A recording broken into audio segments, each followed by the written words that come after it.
നഗരത്തിൽ SN വിദ്യാപീഠത്തിനടുത്ത് മാലിന്യം ശേഖരിച്ചു വെച്ചിരിക്കുന്നതിനിടയിൽ പാമ്പുകളെ കണ്ടത് പരിഭ്രാന്തി പരത്തി. അതേസമയം സ്നേക് റെസ്ക്യൂർ സ്ഥലത്തെത്തിയെങ്കിലും പാമ്പിനെ പിടികൂടാനായില്ല. കായംകുളം നഗരസഭ 37-ാം വാർഡിൽ മാലിന്യക്കെട്ടുകൾക്കിടയിൽ പാമ്പിനെ കണ്ടത് പരിഭ്രാന്തി പരത്തി. SN വിദ്യാപീഠത്തിന് സമീപം കെട്ടിവെച്ചിരുന്ന പ്ലാസ്റ്റിക് മാലിന്യങ്ങൾ ഹരിതകർമ്മസേന ശേഖരിക്കാൻ എത്തിയപ്പോഴാണ് പാമ്പുകളെ കണ്ടത്.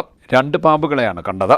ഇതോടെ മുനിസിപ്പൽ കൗൺസിലർ മിനി അച്ഛൻകുഞ്ഞ് സ്ഥലത്തെത്തുകയും ലൈസൻസ്ഡ് സ്നേക് റെസ്ക്യൂറായ ചാർലി വർഗീസിനെ വിവരമറിയിക്കുകയും ചെയ്തു. ചാർലി വർഗീസ് വന്ന് പരിശോധിച്ചെങ്കിലും പാമ്പുകളെ കണ്ടെത്താനായില്ല.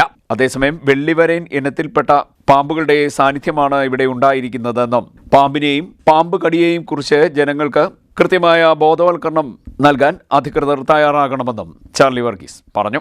അതിന് നിങ്ങൾ ചെയ്യേണ്ട ഒരു കാര്യമാണ്, നാട്ടുകാർ ചെയ്യേണ്ട ഒരു കാര്യമുണ്ട്. ഇവിടെ ജനപ്രതിനിധികളും ഇപ്പോൾ എന്ത് ചെയ്യാം, നമ്മുടെ അപകടം നടന്നിടത്ത്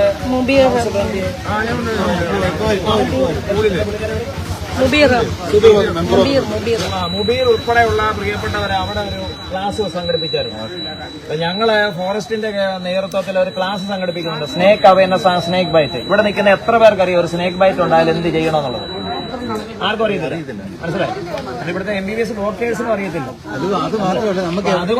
അതുകൊണ്ട് ഒരു കാര്യം ചെയ്യുക, നിങ്ങൾക്ക് പൊതുജനത്തിന് ആവശ്യമായ ഒരു കാര്യം വരുന്നുണ്ട്, ബന്ധപ്പെടാൻ വേണ്ടിയാണ് ഇവിടുത്തെ ജനപ്രതിനിധികൾ.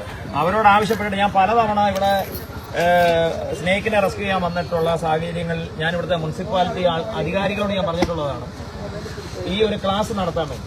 പക്ഷെ ആർക്കും സമയമില്ല, കായംകുളത്തുകാർക്ക് ആർക്കും സമയമില്ല.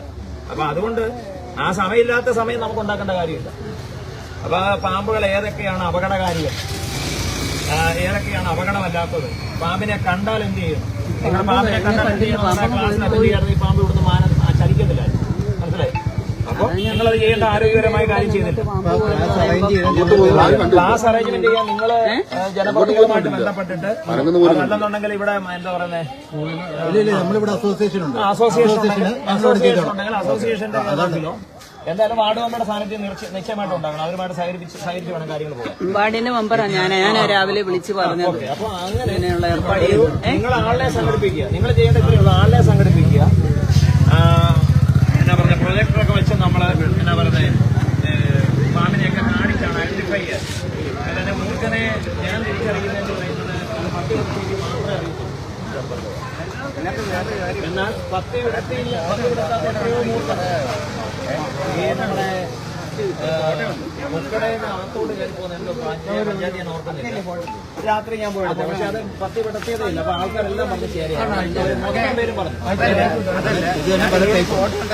പല ടൈപ്പ് അല്ലാതെ അത് ഭയക്കുന്ന സമയത്തും അത് പാനിക്കാവുന്ന സമയത്തും നമ്മളെ പേടിപ്പിക്കാനും വേണ്ടി മാത്രമാണ് അത് 10 വിടർത്തുന്നത്. നഗരസഭാ കൗൺസിലർ പ്രമീള K. പുഷ്പദാസ് എന്നിവരും സ്ഥലത്ത് എത്തിയിരുന്നു. CDNet news, Kayamkulam.